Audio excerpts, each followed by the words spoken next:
सत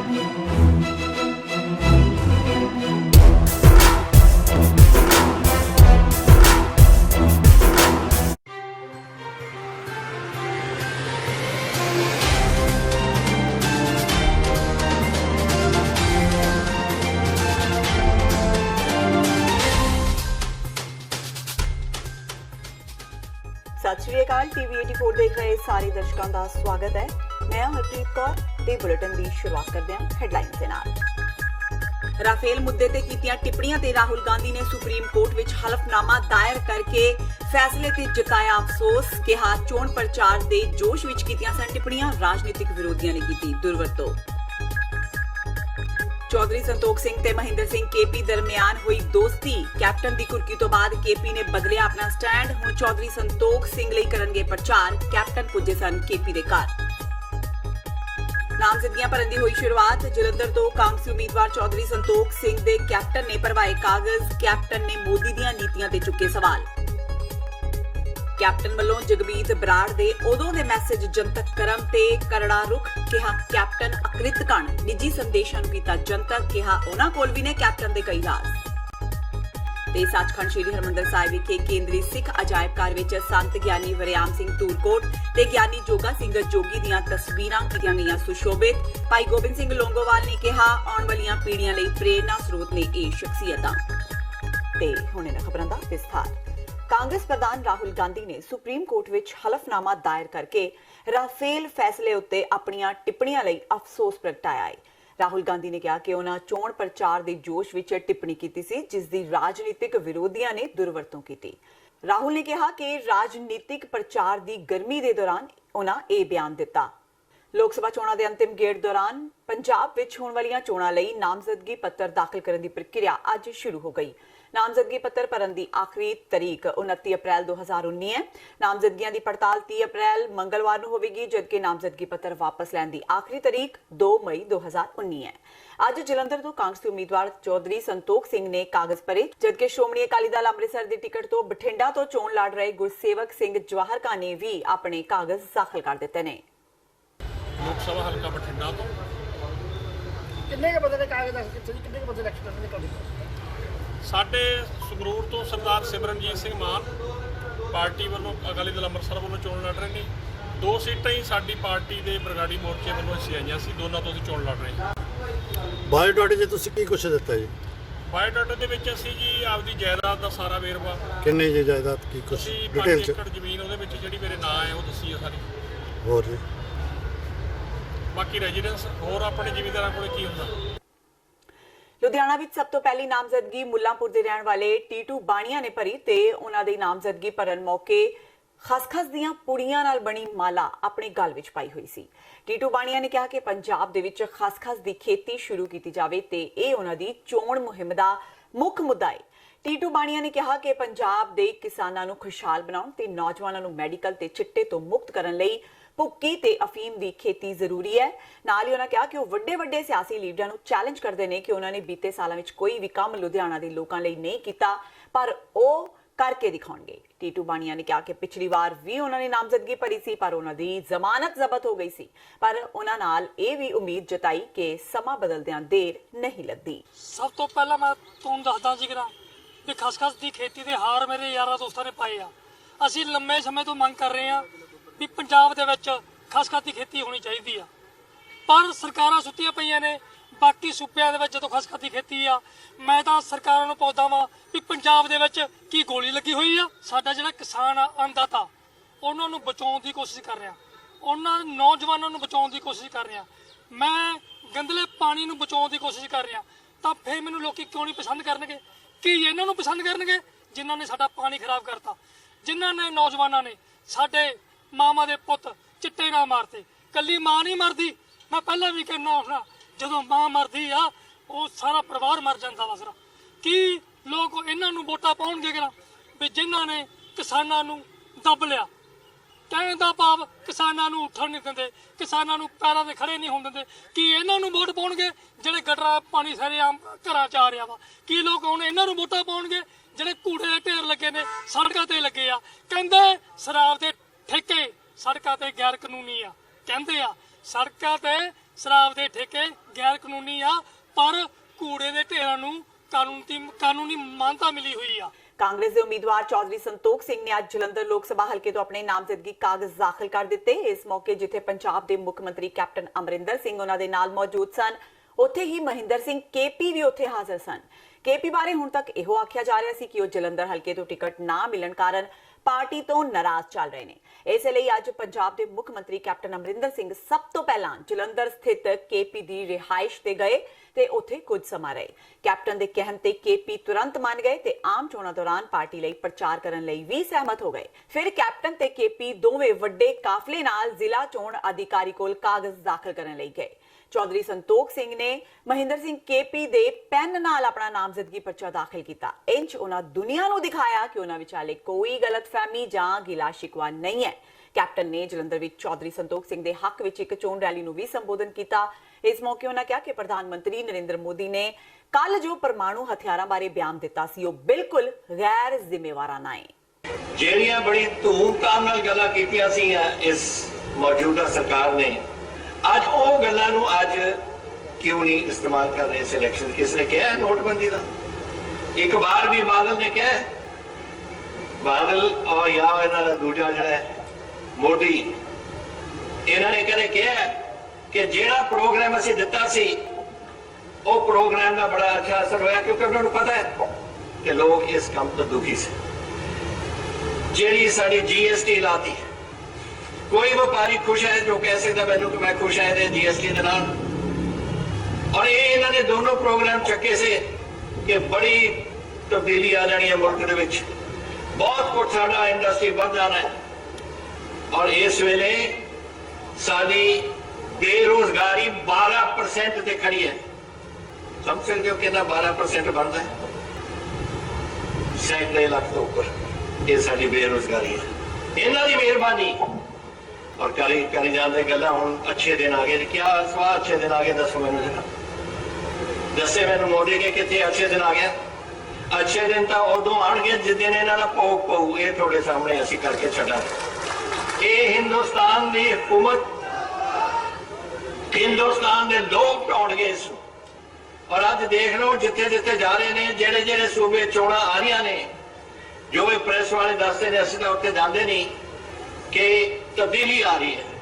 ਲੋਕ ਦੁਖੀ ਹੋ ਗਏ ਨੇ ਇਹਨਾਂ ਤੋਂ ਔਰ ਲੋਕ ਚਾਹੁੰਦੇ ਨੇ ਕਿ ਇੱਕ ਤਬਦੀਲੀ ਦੇ ਵਿੱਚ ਕੋਈ ਨਵਾਂ ਕਾਨੂੰਨ ਬਣੇ, ਨਵੇਂ ਕਿਸਮ ਦੀਆਂ ਸਕੀਮਾਂ ਬਣਨ ਸਾਡੇ ਦੇਸ਼ ਦੇ ਭਵਿੱਖ ਵਾਸਤੇ। ਇਹ ਚੀਜ਼ ਤੁਸੀਂ ਅੱਜ ਬਾਲਾਕੋਟ ਬਾਰੇ ਬਾਰ ਤੁਸੀਂ ਇੱਕ ਵਾਰ ਚੱਕੀ ਜਾਂਦੇ ਹੋ। ਉਹ ਬਹਾਦਰੀ ਕੀਤੀ ਇੱਕ 에ਅਰਫੋਰਸ ਦੇ ਅਫਸਰ ਨੇ, ਉਹਨੇ ਆਪਣੀ ਜਾਨ ਹਥੇਲੀ ਤੇ ਰੱਖ ਕੇ ਉੱਥੇ ਆਪਣੀ ਲੜਾਈ ਕੀਤੀ, ਜੈਸੇ ਹਰ ਫੌਜੀ ਕਰਦਾ ਹੈ, ਹਰ ਨੇਵੀ ਦਾ ਉੱਥੇ ਜਵਾਨ ਜਾਂ ਅਫਸਰ ਕਰਦਾ ਹੈ, ਹਰ 에ਅਰਫੋਰਸ ਦਾ ਕਰਦਾ ਕਿ ਡਿਊਟੀ ਹੈ। ਤਾਂ ਤੁਸੀਂ ਕੀ ਕਰ ਲਿਆ ਬਈ ਕਿ ਰੋਜ਼ ਤੁਸੀਂ ਅੱਜ ਬੇਰਗਵਾਰ ਦੇ ਵਿੱਚ ਸੀ।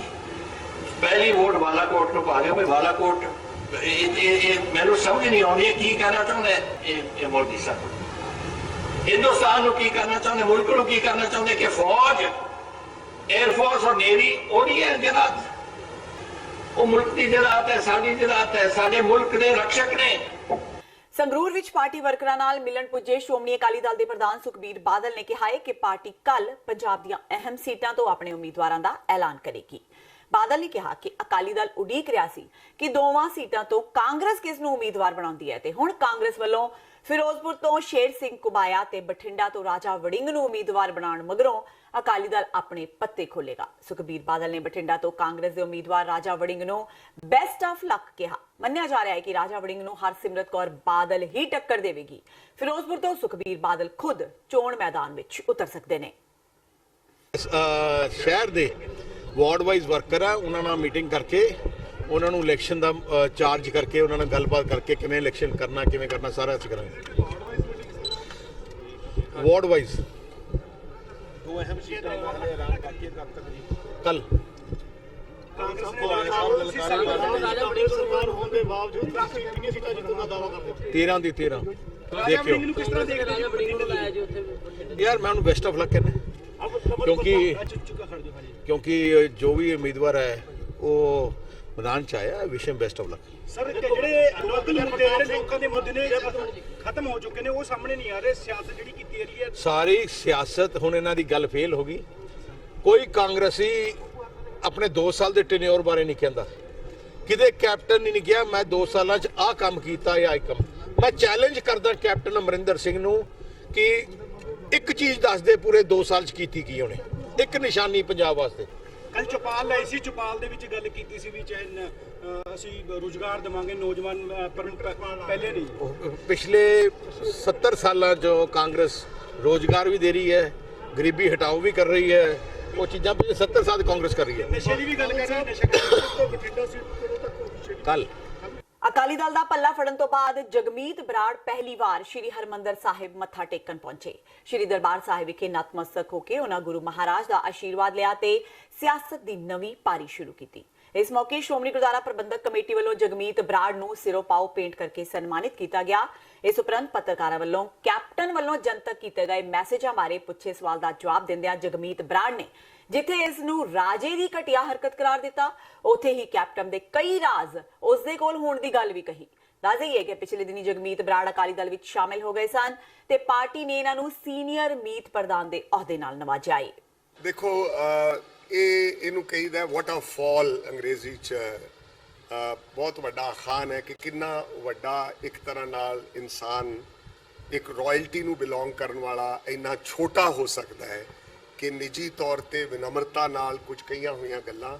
ਇਹ ਤਾਂ ਬਿਨਾਂ ਸ਼ੱਕ ਦੀ ਗੱਲ ਹੈ ਕਿ ਇੱਕ ਪਾਰਟੀ ਵਿੱਚ 40 ਸਾਲ 5 ਪ੍ਰਧਾਨਾਂ ਦੇ ਅੰਡਰ ਕੰਮ ਕਰਕੇ ਮੈਂ ਆਪਣੇ ਵੱਲੋਂ ਆਪਣੇ ਸਾਥੀਆਂ ਵੱਲੋਂ ਇਹ ਚਾਹੁੰਦਾ ਸੀ ਕਿ ਮੈਂ ਵਿਨਮਰਤਾ ਨਾਲ ਆਪਣੀ ਕੰਮ ਕਰਾਂ ਪਾਰਟੀ ਲਈ, ਲੇਕਿਨ ਉਹਨਾਂ ਨੇ ਇਸ ਨੂੰ ਪੋਲੀਟੀਕਲ ਮੋਟੀਵੇਸ਼ਨ ਨਾਲ ਔਰ ਇੱਕ ਮੈਂ ਸਮਝਦਾ ਵਿਸ਼ਵਾਸਘਾਤ ਨਾਲ ਔਰ ਇਸ ਤੋਂ ਵੀ ਅਗਰ ਮੈਂ ਕਰੜਾ ਸ਼ਬਦ ਵਰਤ ਲਾਂ ਤਾਂ ਬਹੁਤ ਅਕਿਰਤ ਘਨਤਾ ਨਾਲ ਇਸ ਗੱਲ ਦਾ ਪ੍ਰਗਟਾਵਾ ਕੀਤਾ ਔਰ ਮੇਰੀ ਪੋਜੀਸ਼ਨ ਨੂੰ ਉਹਨਾਂ ਨੇ ਜਸਟੀਫਾਈ ਕਰਤਾ ਸਾਰੇ ਪੰਜਾਬ, ਹਿੰਦੁਸਤਾਨ ਔਰ ਦੇਸ਼ ਦੇ ਸਾਹਮਣੇ ਕਿ ਮੈਂ ਕੀ ਸ਼ਬਦ ਲਿਖੇ ਔਰ ਉਹਨਾਂ ਸ਼ਬਦਾਂ ਦਾ ਕੀ ਅਰਥ ਹੈ। ਇਹ ਸਾਰੇ ਪੰਜਾਬ ਦੇ ਰਾਜਨੀਤਿਕ ਕਾਡਰ ਨੇ, ਚਾਹੇ ਉਹ ਕਿਸੇ ਵੀ ਪਾਰਟੀ ਵਿੱਚ ਕੰਮ ਕਰਦਾ ਹੈ, ਉਹ ਇਸ ਦਾ ਅੰਦਾਜ਼ਾ ਲਾ ਸਕਦਾ ਹੈ। ਇਸ ਕਰਕੇ ਮੈਨੂੰ ਇਸ ਗੱਲ ਦਾ ਕੋਈ ਮੈਂ ਸਮਝਦਾ ਮੈਨੂੰ ਤਾਂ ਫਖਰ ਹੈ ਕਿ ਮੈਂ ਆਪਣੇ ਵੱਲੋਂ ਜੋ ਸ਼ਬਦ ਕਹੇ, ਲੇਕਿਨ ਪਬਲਿਕ ਡੋਮੇਨ ਵਿੱਚ ਉਹ ਗੱਲਾਂ ਲਿਆਉਣੀਆਂ ਮੈਂ ਇਹ ਸਮਝਦਾ ਕਿ ਬਹੁਤ ਨੀਵਾਂ ਪਾਇਆ। ਕੋਟਕਪੂਰਾ ਗੋਲੀकांड ਮਾਮਲੇ ਵਿੱਚ ਘਿਰੇ ਆਈਜੀ ਪਰਮਰਾਜ ਸਿੰਘ ਉਮਰਾ ਨੰਗਲ ਸੋਮਵਾਰ ਨੂੰ ਫਰੀਦਕੋਟ ਅਦਾਲਤ ਵਿੱਚ ਪੇਸ਼ ਹੋਏ। ਅਦਾਲਤ ਨੇ 10 ਜੂਨ ਨੂੰ ਮੁੜ ਪੇਸ਼ ਹੋਣ ਲਈ ਤਾਰੀਖ ਦੇ ਦਿੱਤੀ ਹੈ। ਇਸ ਮੌਕੇ ਉਮਰਾ ਨੰਗਲ ਦੇ ਵਕੀਲ ਗੁਰਸਾਹਿਬ ਸਿੰਘ ਨੇ ਦੱਸਿਆ ਕਿ ਇਹ ਨਾਰਮਲ ਹਾਜ਼ਰੀ ਪੇਸ਼ੀ ਹੈ ਕਿਉਂਕਿ ਹੁਣ ਤੱਕ ਇਸ ਮਾਮਲੇ ਵਿੱਚ ਕੋਈ ਚਲਾਨ ਪੇਸ਼ ਨਹੀਂ ਹੋਇਆ। ਉਹਨਾਂ ਦੱਸਿਆ ਕਿ ਅਦਾਲਤ ਵਿੱਚ ਇਸ ਮਾਮਲੇ ਬਾਰੇ ਕੋਈ ਕਾਰਵਾਈ ਨਹੀਂ ਹੋ ਰਹੀ। ਆਈਜੀ ਦਾ ਪੁਲਿਸ ਰਿਮਾਂਡ ਖਤਮ ਹੋਣ ਪਿੱਛੋਂ ਉਹਨਾਂ ਨੂੰ ਪਟਿਆਲਾ ਜੇਲ੍ਹ ਵਿੱਚ ਨਿਆਇਕ ਹਿਰਾਸਤ ਵਿੱਚ ਭੇਜਿਆ ਗਿਆ ਸੀ। ਇਸ ਦੌਰਾਨ ਉਹਨਾਂ ਨੇ ਫਰੀਦਕੋਟ ਦੀ ਸੈਸ਼ਨ ਅਦਾਲਤ ਵਿੱਚ ਜ਼ਮਾਨਤ ਦੀ ਅਰਜ਼ੀ ਦਾਇਰ ਕੀਤੀ ਸੀ, ਜਿਸ ਨੂੰ ਅਦਾਲਤ ਨੇ 7 ਮਾਰਚ ਨੂੰ ਨਾਮਨਜ਼ੂਰ ਕਰ ਦਿੱਤਾ ਸੀ। ਉਸ ਤੋਂ ਬਾਅਦ ਉਮਰਾ ਨੰਗਲ ਨੇ ਹਾਈ ਕੋਰਟ ਵਿੱਚ ਆਪਣੀ ਜ਼ਮਾਨਤ ਅਰਜ਼ੀ ਦਰਜ ਕੀਤੀ, ਜਿੱਥੇ ਉਹਨਾਂ ਨੂੰ ਜ਼ਮਾਨਤ ਮਿਲ ਚੁੱਕੀ ਹੈ। ਇਸੇ ਸੰਬੰਧੀ ਅੱਜ ਉਹ ਫਰੀਦਕੋਟ ਅਦਾਲਤ ਵਿੱਚ ਪੇਸ਼ ਹੋਏ ਸੀ। ਦੱਸ ਦਈਏ ਕੋਟਕਪੂਰਾ ਗੋਲੀकांड ਵਿੱਚ ਐਸਆਈਟੀ ਵੱਲੋਂ ਨਾਮਜ਼ਦ ਕੀਤੇ ਜਾਣ ਮਗਰੋਂ ਸਿੱਟ ਨੇ ਆਈਜੀ ਪਰਮਰਾਜ ਸਿੰਘ ਉਮਰਾ ਨੰਗਲ ਨੂੰ ਚੰਡੀਗੜ੍ਹ ਤੋਂ ਗ੍ਰਿਫਤਾਰ ਕੀਤਾ ਸੀ। ਇਸ ਤੋਂ ਬਾਅਦ ਐਸਆਈਟੀ ਨੇ ਆਈਜੀ ਨੂੰ ਪੁਲਿਸ ਰਿਮਾਂਡ ਤੇ ਲਿਆ ਤੇ ਉਹਨਾਂ ਕੋਲੋਂ ਪੁੱਛਗਿੱਛ ਕੀਤੀ। ਸਿੱਟ ਨੇ ਦਾਅਵਾ ਕੀਤਾ ਕਿ ਸ਼੍ਰੀ ਗੁਰੂ ਗ੍ਰੰਥ ਸਾਹਿਬ ਜੀ ਦੀ ਬੇਅਦਬੀ ਪਿੱਛੋਂ ਕੋਟਕਪੂਰਾ ਵਿੱਚ ਪਰਮਰਾਜ ਸਿੰਘ ਉਮਰਾ ਨੰਗਲ ਦੀ ਅਗਵਾਈ ਹੇਠ ਹੀ ਸ਼ਾਂਤਮਈ ਰੋਸ ਪ੍ਰਦਰਸ਼ਨ ਕਰ ਰਹੀ ਸਿੱਖ ਸੰਗਤ ਤੇ ਪੁਲਿਸ ਕਾਰਵਾਈ ਕੀਤੀ ਗਈ ਸੀ। ਇਸ ਅੱਜ ਪੇਸ਼ੀ ਸੀ ਆਈਜੀ ਉਮਰਾ ਨੰਗਲ ਦੀ, ਕਿਸ ਤਰ੍ਹਾਂ ਅੰਦਰ ਕਾਰਵਾਈ ਦੀ ਅਦਾਲਤ ਵਿੱਚ? ਬਸ ਅੱਜ ਤਾਂ ਕੋਈ ਕੱਚੀ ਪੇਸ਼ੀ ਹੈ, ਜਿਹਨੂੰ ਕਹਿੰਦੇ ਆ ਪ੍ਰੈਜੈਂਸ ਲੱਗਣੀ ਹੁੰਦੀ ਹੈ, ਹੋਰ ਕੋਈ ਕਾਰਵਾਈ ਨਹੀਂ ਹੁੰਦੀ। ਜਿੰਨਾ ਚਿਰ ਚਲਾਨ ਨਹੀਂ ਪੇਸ਼ ਹੁੰਦਾ ਉਹਨਾਂ ਚਿਰ ਇਹਨੂੰ ਮਤਲਬ ਪ੍ਰੈਜੈਂਸ ਹੈ, ਮਹੀਨੇ 2 ਮਹੀਨੇ ਦੀ ਡੇਟ ਪੈ ਜਾਂਦੀ ਹੈ ਤੇ ਕੋਈ ਕਾਰਵਾਈ ਨਹੀਂ ਹੋਣੀ। ਕੋਈ ਕਾਰਵਾਈ ਅਗਲੀ ਤਰੀਕ ਨੂੰ ਕਿਹੜੀ 10/6 ਨੂੰ ਦੋਨੋਂ ਪੇਸ਼ੀ ਸਿਰਫ ਪ੍ਰੈਜੈਂਸ ਵਾਸਤੇ ਹੈ, ਹੋਰ ਕੋਈ ਕਾਰਵਾਈ ਨਹੀਂ ਹੋਣੀ, ਕੋਈ ਐਵੀਡੈਂਸ ਨਹੀਂ, ਕੋਈ ਹੋਰ ਕਾਰਵਾਈ ਨਹੀਂ ਕਿਸੇ ਤਰ੍ਹਾਂ ਦੀ। ਤੇ ਹੁਣ ਵੇਲਾ ਹੋ ਗਿਆ ਬ੍ਰੇਕ ਦਾ। ਬਾਕੀ ਦੀਆਂ ਖਬਰਾਂ ਇਸ ਬ੍ਰੇਕ ਤੋਂ ਬਾਅਦ। ਕੀ ਤੁਸੀਂ ਆਪਣੇ ਟੈਕਸਿਸ ਨੂੰ ਲੈ ਕੇ ਚਿੰਤਤ ਹੋ? ਤੁਸੀਂ ਆਪਣੀ ਕਮਾਈ ਲਈ ਮਿਹਨਤ ਕਰਦੇ ਹੋ, ਭਾਵੇਂ ਤੁਸੀਂ ਨੌਕਰੀ ਵਿੱਚ ਹੋਵੋ ਜਾਂ ਆਪਣਾ ਬਿਜ਼ਨਸ ਚਲਾਉਂਦੇ ਹੋ। ਜਦੋਂ ਟੈਕਸ ਭਰਨ ਦਾ ਸਮਾਂ ਆਉਂਦਾ ਤਾਂ ਤੁਹਾਨੂੰ ਇੱਕ ਭਰੋਸੇਯੋਗ ਟੈਕਸ ਅਕਾਊਂਟੈਂਟ ਦੀ ਲੋੜ ਹੈ, ਜੋ ਟੈਕਸ ਬੈਲੈਂਸ ਦਾ ਤੁਹਾਡੇ ਪੱਖ ਵਿੱਚ ਜਾਣਾ ਯਕੀਨੀ ਬਣਾਵੇ। ਸਿਆਟਲ ਦੀ ਜਾਣੀ ਪਹਿਚਾਣੀ company Accurate accountants and Taxes ਤੁਹਾਡੀ ਸੇਵਾ ਵਿੱਚ ਹਾਜ਼ਰ ਹੈ। ਅਸੀਂ ਹਰ ਤਰ੍ਹਾਂ ਦੇ ਟੈਕਸ ਭਰਨ ਵਿੱਚ ਤੁਹਾਡੀ ਮਦਦ ਕਰਾਂਗੇ। ਟੈਕਸ ਸੰਬੰਧੀ ਕਿਸੇ ਵੀ ਤਰ੍ਹਾਂ ਦੇ ਸਵਾਲ ਲਈ ਅੱਜ ਹੀ ਸਾਡੇ ਤੱਕ ਪਹੁੰਚ ਕਰੋ। Accurate accountants and Texas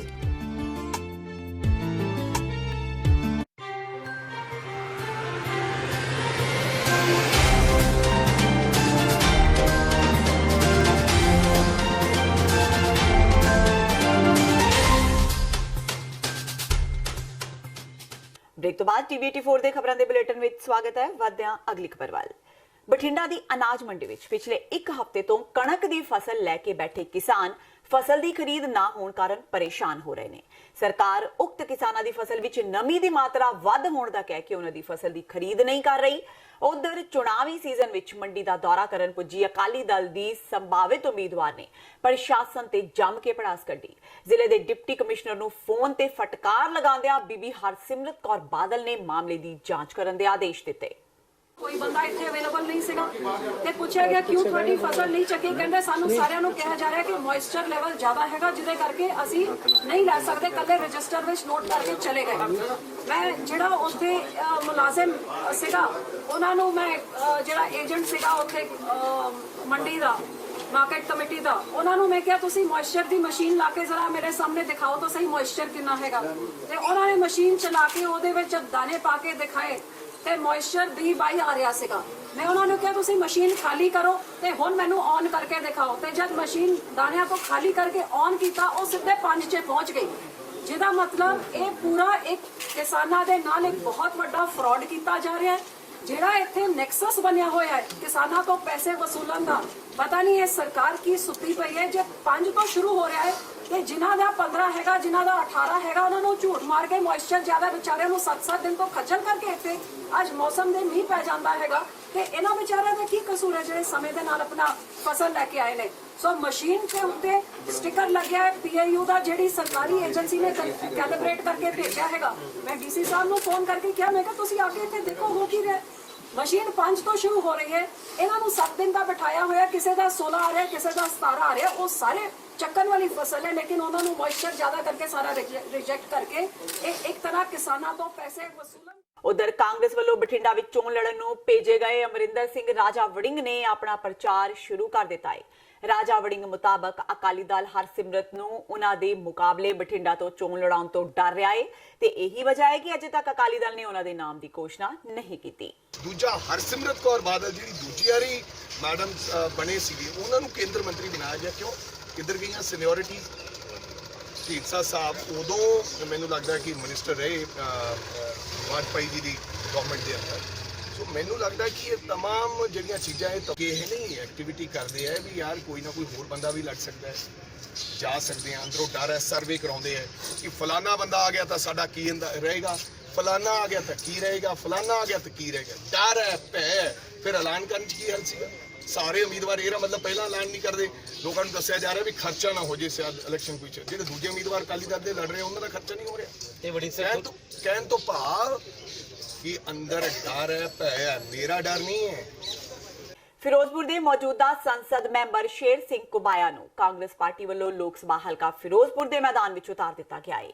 Firozpur ਹਲਕੇ ਤੋਂ ਕਾਂਗਰਸ ਦੀ ਟਿਕਟ ਮਿਲਣ ਤੋਂ ਬਾਅਦ ਅੱਜ ਹਲਕੇ ਵਿੱਚ ਆਉਣ ਤੇ ਉਹਨਾਂ ਦੇ ਸਮਰਥਕਾਂ ਵੱਲੋਂ ਢੋਲ ਵਜਾ ਕੇ ਉਹਨਾਂ ਦਾ ਜ਼ੋਰਦਾਰ ਸਵਾਗਤ ਕੀਤਾ ਗਿਆ।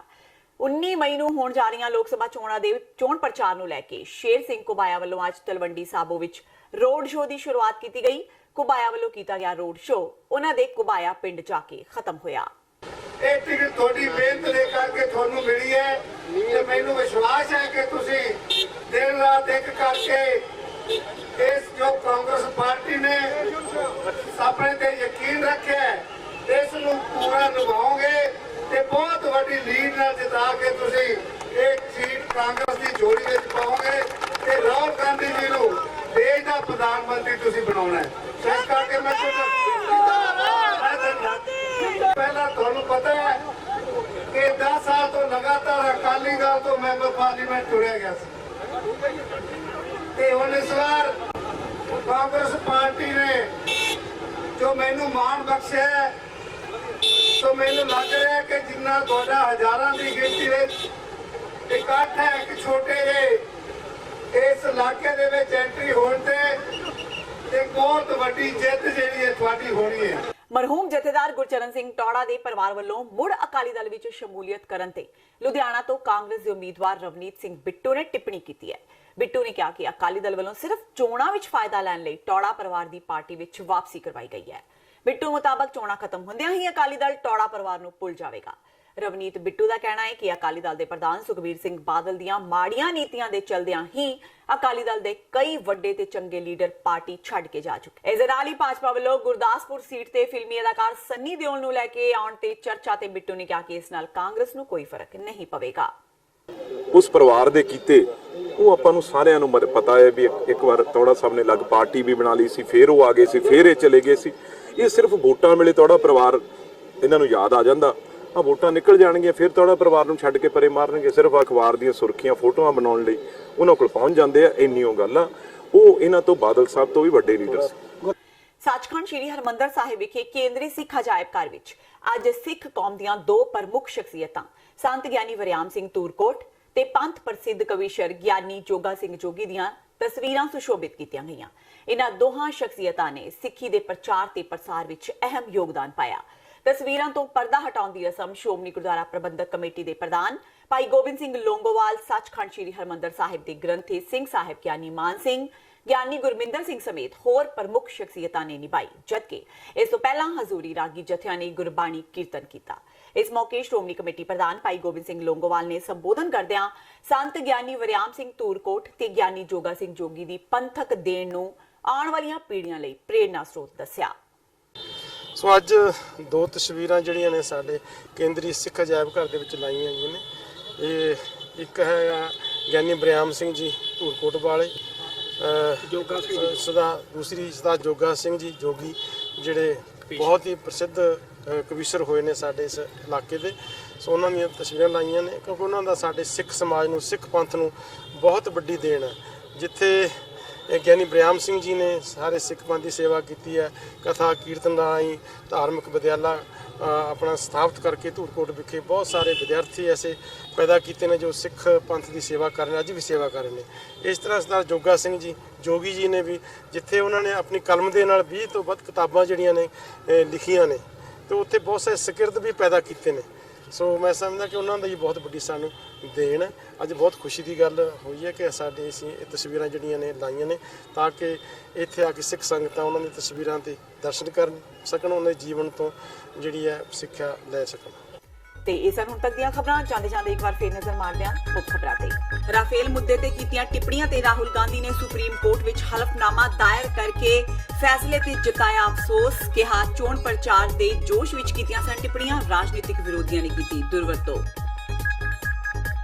ਚੌਧਰੀ ਸੰਤੋਖ ਸਿੰਘ ਤੇ ਮਹਿੰਦਰ ਸਿੰਘ ਕੇਪੀ ਦਰਮਿਆਨ ਹੋਈ ਦੋਸਤੀ, ਕੈਪਟਨ ਦੀ ਕੁਰਕੀ ਤੋਂ ਬਾਅਦ ਕੇਪੀ ਨੇ ਬਦਲਿਆ ਆਪਣਾ ਸਟੈਂਡ। ਹੁਣ ਚੌਧਰੀ ਸੰਤੋਖ ਸਿੰਘ ਲਈ ਕਰਨਗੇ ਪ੍ਰਚਾਰ। ਕੈਪਟਨ ਪੁੱਜੇ ਸਨ ਕੇਪੀ ਦੇ ਘਰ।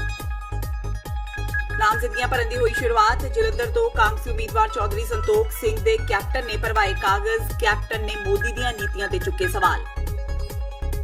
ਕੈਪਟਨ ਵੱਲੋਂ ਜਗਮੀਤ ਬਰਾੜ ਦੇ ਉਦੋਂ ਦੇ ਮੈਸੇਜ ਜਨਤਕ ਕਰਨ ਤੇ ਕਰੜਾ ਰੁਖ। ਕਿਹਾ ਕੈਪਟਨ ਅਕ੍ਰਿਤ ਕਣ। ਨਿੱਜੀ ਸੰਦੇਸ਼ਾਂ ਨੂੰ ਕੀਤਾ ਜਨਤਕ। ਕਿਹਾ ਉਹਨਾਂ ਕੋਲ ਵੀ ਨੇ ਕੈਪਟਨ ਦੇ ਕਈ ਰਾਜ਼। ਤੇ ਸੱਚਖੰਡ ਸ੍ਰੀ ਹਰਿਮੰਦਰ ਸਾਹਿਬ ਵਿਖੇ ਕੇਂਦਰੀ ਸਿੱਖ ਅਜਾਇਬ ਘਰ ਵਿੱਚ ਸੰਤ ਗਿਆਨੀ ਵਰਿਆਮ ਸਿੰਘ ਤੂਰਕੋਟ ਤੇ ਗਿਆਨੀ ਜੋਗਾ ਸਿੰਘ ਜੋਗੀ ਦੀਆਂ ਤਸਵੀਰਾਂ ਕੀਤੀਆਂ ਗਈਆਂ ਸੁਸ਼ੋਭਿਤ। ਭਾਈ ਗੋਬਿੰਦ ਸਿੰਘ ਲੋਂਗੋਵਾਲ ਨੇ ਕਿਹਾ ਆਉਣ ਵਾਲੀਆਂ ਪੀੜ੍ਹੀਆਂ ਲਈ ਪ੍ਰੇਰਨਾ ਸਰੋਤ ਨੇ ਇਹ ਸ਼ਖਸੀਅਤਾਂ। ਇਸ ਦੇ ਨਾਲ ਹੀ TV 84 ਦਾ ਖਬਰਾਂ ਦਾ ਇਹ ਬੁਲੇਟਿਨ ਖਤਮ ਹੁੰਦਾ ਹੈ। ਮੈਨੂੰ ਹਰਪ੍ਰੀਤ ਕੌਰ ਨੂੰ ਦਿਓ ਇਜਾਜ਼ਤ। ਸਤਿ ਸ਼੍ਰੀ ਅਕਾਲ।